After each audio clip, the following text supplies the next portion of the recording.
Friends, welcome back to पवन वाग academy और मैं हूं आपका इंग्लिश दोस्त परमेश्वर सराठी। दोस्तों, आज हम आगे बढ़ने वाले हैं यूनिट 3.2 के साथ, जो कि एक लेसन है जिसका नाम है the night I met Einstein. ये एक सच्ची घटना पर आधारित क्या कह सकते हैं लेसन है, और ये एक जेरोम विटमन नाम के जो लेखक है, अमेरिकी लेखक, उनके द्वारा लिखा गया ये लेसन है। एक्चुअली उनके द्वारा लिखी गई एक किताब है। उस किताब का जो नाम है I can get it for you wholesale, है ना। तो ये जो किताब है, इसी किताब से ये लेसन, एक किताब का एक छोटा सा भाग ये लेसन है, और इस लेसन को वहां से उस किताब से लिया गया है। ठीक है, तो चलिए क्वेश्चन नंबर 1 से हम शुरुआत करते हैं। तो हमेशा की तरह जैसे कि हम वार्मिंग अप सेशन पहले लेते हैं, तो चलिए वार्मिंग अप के साथ हम शुरुआत करते हैं। और वार्मिंग अप में, क्योंकि ये लेसन जो है वो एक हमारे ग्रेट साइंटिस्ट एल्बर्ट आइंस्टाइन पर आधारित है, तो उनके बारे में थोड़ी सी जानकारी हमें यहाँ पर पूछी गई है। ठीक है, तो उसके बारे में हमको थोड़ा बहुत उनके बारे में थोड़ी बहुत जानकारी हमको यहाँ पर देनी है। तो शुरुआत करते हैं एल्बर्ट आइंस्टाइन प्रोफेशन। ठीक है, एल्बर्ट आइंस्टाइन। ठीक है, अब पहली बात है उनका प्रोफेशन। उनका प्रोफेशन क्या था? वो थे एक साइंटिस्ट। ठीक है, वो एक वैज्ञानिक थे। ठीक है, फील्ड ऑफ साइंस,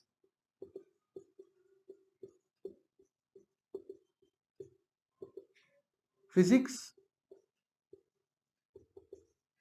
ठीक है, एक्सक्यूज मी।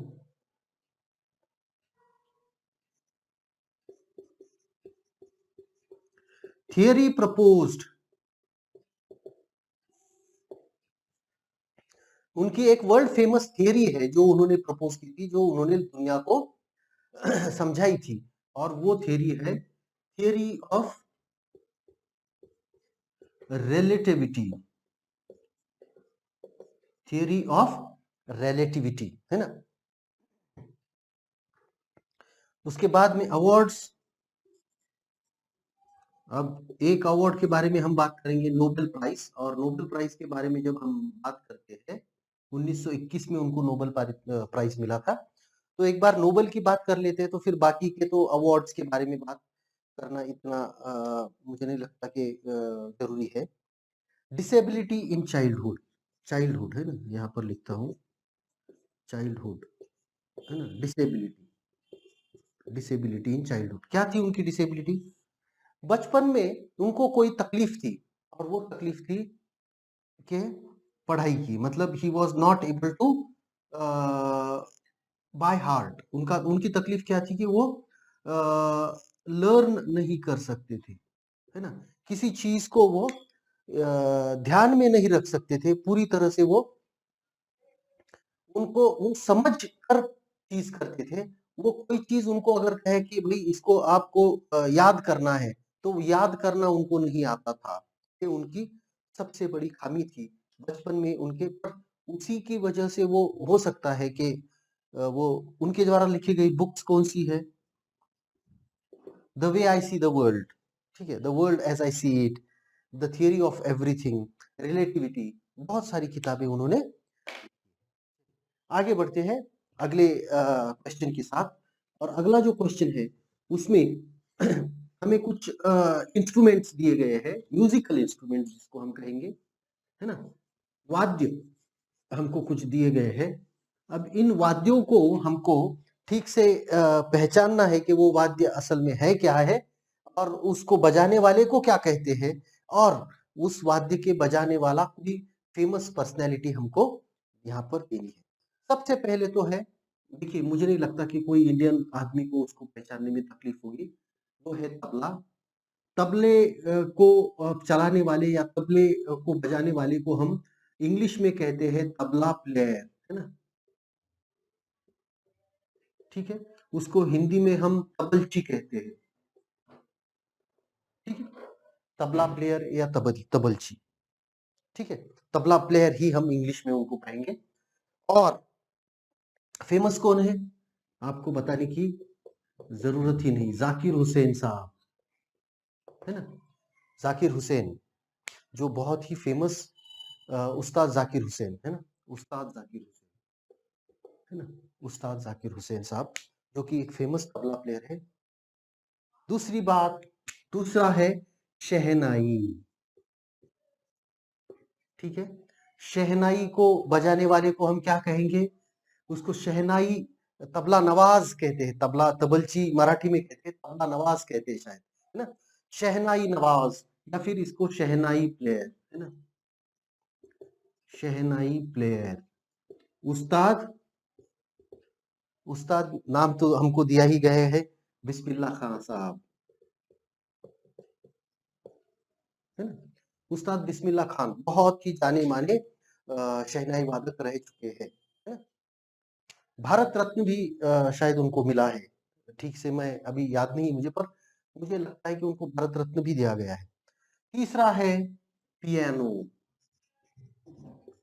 पियानो प्लेयर को हम क्या कहते हैं, पियानिस्ट। फेमस पियानो प्लेयर कौन है, तो फेमस प्लेयर पियानो प्लेयर्स में सब विदेशी नाम है, तो उसको हम यहाँ पर नहीं लेते हैं, ले भी सकते हैं, पर अभी तो मुझे कोई याद नहीं आता है ना। उसके बाद में है ड्रम, है ना, वो जो दिया गया है वो ड्रम है, उसको हम कहते हैं ड्रमर। और फेमस ड्रमर कौन है हमारे भारत के, हैं शिवामणि, है ना, शिवामणि को ड्रम बजाते हुए कभी देखा है आपने, बहुत फास्ट वो बजाते हैं शिवामणि, बहुत ही जाना माना नाम है शिवामणि तबला प्लेयर में, तबला नहीं सॉरी ड्रम में, है ना। वायलिन, नेक्स्ट है वायलिन, वायलिन में वायलिनिस्ट, है ना, उनको वायलिनिस्ट, है ना, वायलिनिस्ट। और वायलिनिस्ट में एल सुब्रमण्यम, सुब्रमण्यम, है ना, सुब्रमण्यम, ओके, एल सुब्रमण्यम बहुत ही जाना माना नाम है। और अगर हम पूरे दुनिया की बात करें तो यहूदी मेन्यूहन, यहूदी मेन्यूहिन, ये भी एक बहुत ही फेमस वायलिनिस्ट दुनिया के रह चुके हैं, ठीक है। उसके बाद में हम बात करेंगे अगले इंस्ट्रूमेंट की, और अगला जो इंस्ट्रूमेंट है मुझे लगता है आपने पहचान लिया होगा, अगला इंस्ट्रूमेंट है सितार। अगला इंस्ट्रूमेंट क्या है, सितार। सितार बजाने वाले को हम कहते हैं सितारिस्ट, सितारिस्ट, है ना। और जानी मानी पंडित, पंडित रविशंकर जी जो है, वो बहुत ही, पंडित रविशंकर, ये जाने माने सितारिस्ट हमारे भारत के रह चुके हैं, जो कि बाद में जाकर अमेरिका में भी सेटल हुए हैं, है ना। और आखिरी जो है वो है ट्रम्पेट। अभी ये ट्रम्पेट जो है वो इंडियन इंस्ट्रूमेंट वैसे तो नहीं है, उसको कहते हैं ट्रम्पिटर, है ना। और फेमस ट्रम्पिटर कौन है, जैज, जैज में उसको ज्यादा यूज किया जाता है ना, जैज, डिजी गिलेस्पी, है ना, डिजी गिलेस्पी, ये बहुत ही जाना माना ट्रम्पिटर है, या वो बहुत ही जाने माने ट्रम्पिटर है जिनका नाम बहुत ही आदर से लिया जाता है, डिजी गिलेस्पी, ठीक है। चलिए अब बढ़ते हैं आगे, और अगला जो सवाल है, अगला सवाल है separate the words in the columns they belong to. अब इसमें तीन हमको चीजें हैं, एक है म्यूजिक, दूसरा है डांस, और तीसरा है कॉमन ग्रुप है ना। अब कुछ वर्ड्स ऐसे हैं जो सिर्फ डांस के लिए हम यूज कर सकते हैं, कुछ वर्ड्स ऐसे हैं जो हम सिर्फ म्यूजिक के लिए यूज करते हैं, और कुछ वर्ड्स दोनों को भी यूज किए जा सकते हैं, तो उस तरह से हमको ये वर्ड्स को, कोरस, कोरस हम सिर्फ म्यूजिक को यूज करते हैं, ठीक है। कोरस। बाद में आगे बैले, है ना, बैले। बैले ये एक डांस का प्रकार होता है, बैले डांस कहते हैं ना, हम बैलेट नहीं कहते उसको, उसको बैले ही कहते हैं, है ना, बैले। ठीक है, बैले डांस होता है। मेलोडी, मेलोडी कहां पर होती है? मेलोडी सिर्फ म्यूजिक में होती है ना, मधुरता, है ना। स्वर फिर संगीत में ही होते हैं, म्यूजिक में ही स्वर होता है। कथक डांस प्रकार है, डांस का एक प्रकार है कथक। राग फिर म्यूजिक में होता है ना। उसके बाद में सालसा, ये एक डांस का प्रकार है, सालसा। सिम्फनी, सिम्फनी ये म्यूजिक, है ना, ऑर्केस्ट्रा, सिम्फनी, ये सारा म्यूजिक का। मुद्रा, मुद्रा अभिनय होता है डांस में, है ना, स्पेशली इंडियन ट्रेडिशनल जो डांसेस होते हैं हमारे, चाहे वो कथक हो, मणिपुरी हो, कुचिपुड़ी हो, भरतनाट्यम हो, मोहिनी अट्टम हो, ये सभी में उनको मुद्रा बहुत ही मायने रखती है। सेरेनेड, सेरेनेड मतलब क्या होता है? सेरेनेड मतलब ओपन एयर में सिंग करना, मतलब गाना खुली हवा में। कोई देखिए, हम कहाँ पे हम कोई थिएटर में गाते हैं या कोई ऑडिटोरियम में गाते हैं, पर खुली हवा में जो गाया जाता है उसको सेरेनेड कहते हैं, है ना। कोरियोग्राफी डांस को होती है, कोरियोग्राफी डांस की होती है, ठीक है। ट्यून, ट्यून किसको होती है? ट्यून होती है म्यूजिक में, है ना, ट्यून। ऑडियंस दोनों तरफ होती है ना, ऑडियंस। उसके बाद में टैंगो, ये डांस का एक प्रकार होता है। अब वैसे देखा जाए, टेक्निकली देखा जाए, टेक्निकली देखा जाए तो ये ऑडियंस जो होती है वो सिर्फ म्यूजिक को होनी चाहिए, पर आजकल वो ऑडियंस जो होता है, देखिए दो प्रकार होते हैं, है ना, ऑडियंस होता है और स्पेक्टेटर्स, है ना, स्पेक अरे सॉरी, स्पेक्टर्स हो गए, स्पेक्टेटर्स, है ना, स्पेक्टेटर्स, ठीक है। ऑडियंस का मतलब क्या है? जो सुनते हैं, है ना, जो लोग वहां पर आए हैं, वो सिर्फ सुनने के लिए आए हैं, उनको हम कहेंगे ऑडियंस। और स्पेक्टेटर्स कौन से होते हैं? जो देखते हैं, दोज हु सी, है ना, ऐसे हम कह सकते हैं। पर आजकल ऑडियंस ये जो वर्ड है, वो स्पेक्टेटर्स ऑडियंस दोनों के लिए यूज होता होता है, यूज किया जाता है, ठीक है। वैसे अगर टेक्निकली हम देखेंगे तो ऑडियंस होता है जो सिर्फ सुनने आया है ना, किसी चीज को, अगर म्यूजिक है तो सिर्फ सुनता है। वैसे स्टेज पर क्या चल रहा है वो भी दिखाई पड़ता है, पर वो देखने का कोई उसको इंटरेस्ट नहीं होता, उसको तो सुनने भर का इंटरेस्ट होता है, ठीक है। तो उसको हम कहते हैं ऑडियंस। और स्पेक्टेटर्स होते हैं, जैसे देखिए उसको सुनने में कोई इंटरेस्ट नहीं, क्रिकेट मैच कमेंट्री, उनको ग्राउंड पर अगर आप जाओगे तो ग्राउंड पे कमेंट्री नहीं होती है, सिर्फ बताया जाता है स्कोर क्या है वगैरह वगैरह, पर वहां पर आपको कहीं पर भी कुछ बताया नहीं जाता, कुछ कहा नहीं जाता, आप सिर्फ वहां पर देखते हो क्या चल रहा है, तो उसको हम कहते हैं स्पेक्टेटर्स, ठीक है। चलिए, टैंगो, एलेग्रो, है ना, एलेग्रो ये म्यूजिक। अब डुएट क्या होता है? डुएट दोनों के लिए भी हो सकता है। डुएट मतलब दो, डुएट का मतलब होता है दो लोग, दो लोग अगर साथ में गाएंगे तो वो डुएट डुएट सॉन्ग हो जाएगा। दो दो लोग अगर साथ में डांस करेंगे तो वो डुएट डांस हो जाएगा, ठीक है। तो दोनों के लिए भी वो यूज होता है। ओडिसी, ठीक है, ओडिसी है डांस प्रकार, हमको पता है। कॉन्सर्ट, है ना, कॉन्सर्ट कौन करता है? दोनों भी कर सकते हैं, म्यूजिक का भी कॉन्सर्ट हो सकता है, डांस का भी कॉन्सर्ट हो सकता है। परफॉर्मेंस दोनों में भी हो सकती है ना, जो लोग इकट्ठा हुए हैं उनके सामने जो कोई कर रहा है, अगर गाना गा रहा है तो वो भी परफॉर्मेंस है। अगर कोई डांस कर रहा है तो वो भी तो परफॉर्मेंस है, और हिप हॉप होता है डांस में। ठीक है, तो इस तरह से इन सारे शब्दों को हमने अलग अलग करके लिख दिया है। आगे बढ़ते हैं। अब हम थोड़ी सी जानकारी लेते हैं हमारे लेखक के बारे में, और फिर लेसन की शुरुआत हम करेंगे। हमारे जो लेखक हैं, जेरोम विडमन उनका नाम है, और वो एक अमेरिकी लेखक है, जेरोम विडमन। और वो, देखिए, जैसे यहाँ पर टाइटल है, टाइटल से ही हमें पता चलता है कि वो क्या कह रहे हैं, या फिर वो किस चीज के बारे में हमें बताने की कोशिश कर रहे हैं। तो यहाँ पर टाइटल से हमें पता चलता है कि जेरोम विडमन जो है वो एक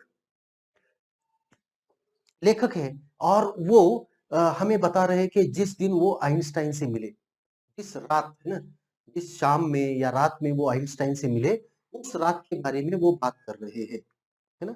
जेरोम विडमन 1913 टू 1998, 1913 से लेके 98 तक वो इस दुनिया में रहे। Was an American playwright and novelist. वो अमेरिका के एक जाने माने नाटककार और लेखक है। In 1960, he won the Pulitzer Prize for his work, a musical titled Fiorello, है ना। एक संगीत नाटक उसको हम कह सकते हैं ना।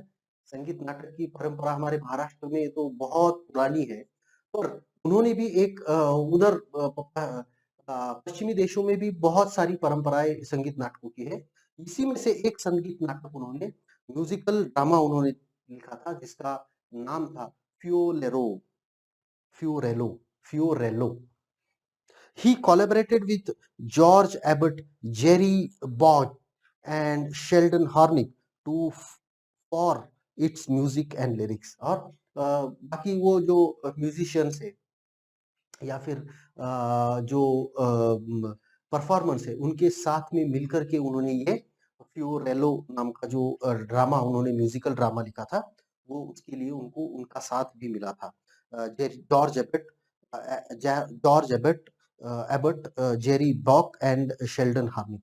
His book, I Can Get It For You Wholesale, has also been used for a movie of the same name। और उनकी एक जो किताब है, उस किताब पर उसी नाम की एक फिल्म भी बनी थी, I can get it for you wholesale, है ना। तो चलिए, इस लेसन में वो क्या कहना चाहते हैं उसके बारे में हम बात कर लेते हैं। शुरुआत करते हैं लेसन के साथ। When I was a very young man, I was invited to dine at the house of philanthropist। जब मैं एक बहुत ही मैं अपनी जवानी में था, तब मुझे एक किसी philanthropist,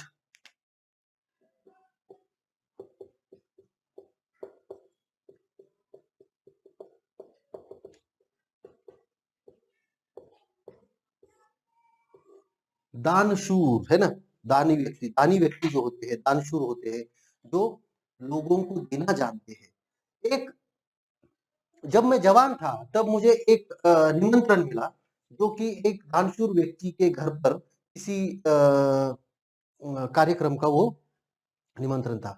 eight a wonderful dinner I was dine, dine का मतलब होता है डिनर लेना। तो डिनर के लिए उनको उस घर पर न्योता मिला था, उस घर पर बुलाया, उनको गया था। After a wonderful dinner our hosts took us to a large drawing room। और फिर हमारा डिनर होने के बाद हमें एक लार्ज, बड़ा से ड्राइंग रूम में, बड़ी सी रूम में, हॉल में हमको ले जाया गया। चेयर्स वर बीइंग अरेंज्ड, और वहां पर कुर्सियां रखी हुई थी। I am arranging the chairs for a concert, my host said. और फिर उन्होंने कहा कि ये जो यहाँ पर कुर्सियां रखी गई है, एक छोटे से कॉन्सर्ट के लिए, एक यहाँ पर प्रोग्राम होने वाला है, उस प्रोग्राम के लिए हमने ये कॉन्सर्ट के लिए ये कुर्सियां यहाँ पर लगाई है। My hostess said we are going to listen to a very good pianist. और फिर उनके होस्ट ने, उनकी जो यजमान की, उन्होंने कहा कि भाई अभी हम एक बहुत अच्छे पियानिस्ट को, एक बहुत अच्छे पियानो प्लेयर है, वो यहाँ पर हमें पियानो का प्रोग्राम यहाँ पर करने वाले हैं, और वो उनको हम सुनने वाले हैं। दो everyone else was very happy, I was not. अब उनकी इस बात पर आए हुए सभी मेहमान बहुत खुश हुए थे, पर मुझे किसी बात की खुशी नहीं हुई थी। I was not I did not understand classical music, क्योंकि मुझे क्लासिकल म्यूजिक का कुछ भी समझ में नहीं आता था। क्लासिकल म्यूजिक में समझ ही नहीं आता था। I thought I was tone deaf, और मुझे ऐसा लगता था कि मुझे म्यूजिक के जो टोन्स होते हैं, हाई टोन, लो टोन, इनके बारे में कोई फर्क ही नहीं पता था मुझे। मतलब मुझे ऐसा लगता था कि मुझे म्यूजिक की कोई समझ ही नहीं, इतना वो कहना चाहते हैं, है ना। I sat down so that I would not be impolite and waited for the concert to begin.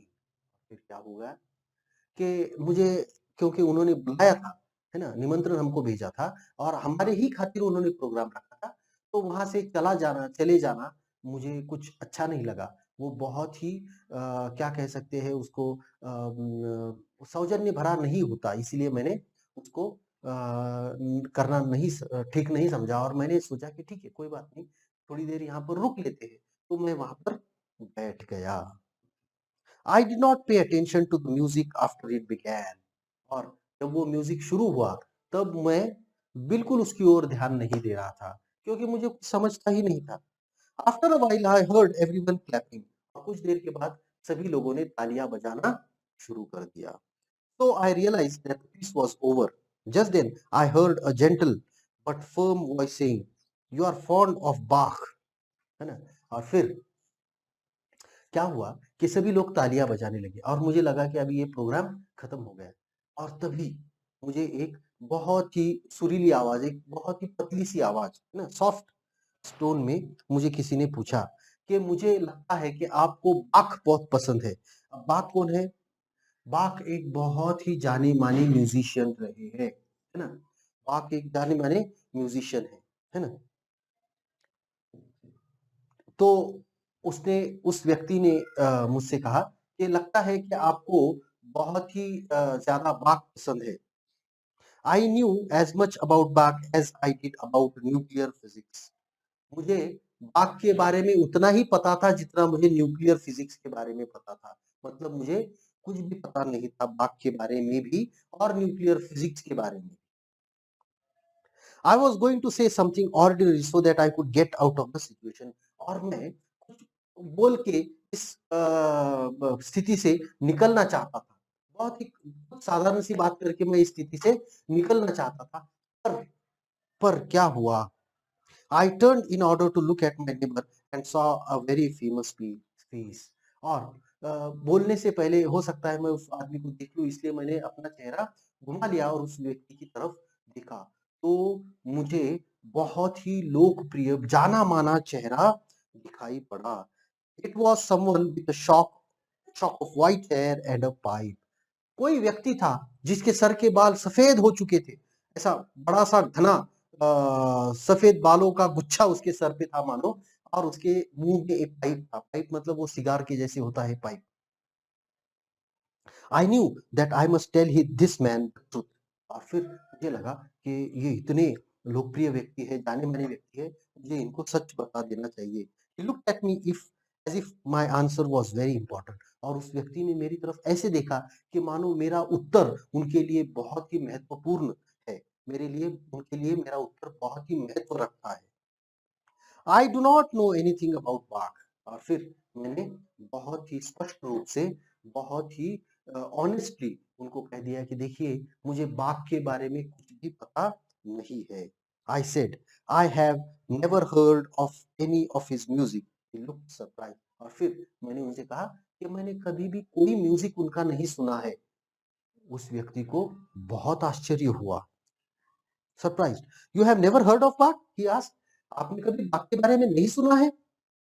He made it sound as if I had said that I had never taken a bath.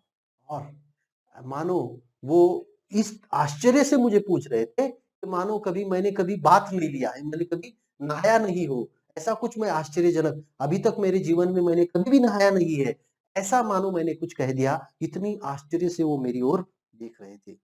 I'd like to understand music so that I could understand Bach, I said, but I am not able to. I am tone deaf. और फिर उसने उस व्यक्ति को, लेखक ने उस व्यक्ति को पूरी सच्चाई बता दी। देखो, मुझे बहुत लगता है कि मुझे म्यूज़िक समझना चाहिए, मुझे संगीत की समझ होनी चाहिए, संगीत समझ में आना चाहिए, ऐसे मुझे बहुत लगता है ताकि मैं बाक को सुनूँ, बहुत सारे अदर जो संगीतकार हैं उनको सुनूँ। पर देखो, बात ये है कि मैं संगीत को बिल्कुल भी नहीं समझ पाता हूँ। संगीत मेरी समझ से बिल्कुल बाहर है और एक बात बता दूँ कि मुझे संगीत का कुछ भी नहीं समझ में आता है। I am tone deaf. मुझे संगीत के आरोह-अवरोह तक समझ में नहीं आते हैं। इतना संगीत के बारे में मैं अज्ञानी हूँ। ऐसा उस व्यक्ति ने उन्हें कह दिया। The old man got up. वो जो वृद्ध व्यक्ति थे, वो बूढ़ा आदमी जो था, वो अपनी जगह से उठे। You will come up with me. मेरे साथ चलो, तुम मेरे साथ चलो। You will come up with me. He asked, I just remained seated. I am requesting you to come with me, he said again. और फिर उसने मुझसे कहा कि मैं तुम्हें विनती करता हूँ कि तुम मेरे साथ चलो। So I went up with him और फिर मैं उस व्यक्ति के साथ चला गया। तो ठीक है, यहीं पर हम रुकते हैं। इसके आगे का भाग हम दूसरे वीडियो में लेंगे। तो आशा करता हूँ ये वीडियो आपको पसंद आया होगा। पसंद आया है तो लाइक ज़रूर कीजिएगा, दोस्तों के साथ शेयर कीजिएगा और पवन बाग अकेडमी को सब्सक्राइब करना मत भूलिएगा ताकि ऐसे नए-नए वीडियोज़ आपको मिलते रहें। Thank you very much. Good bye.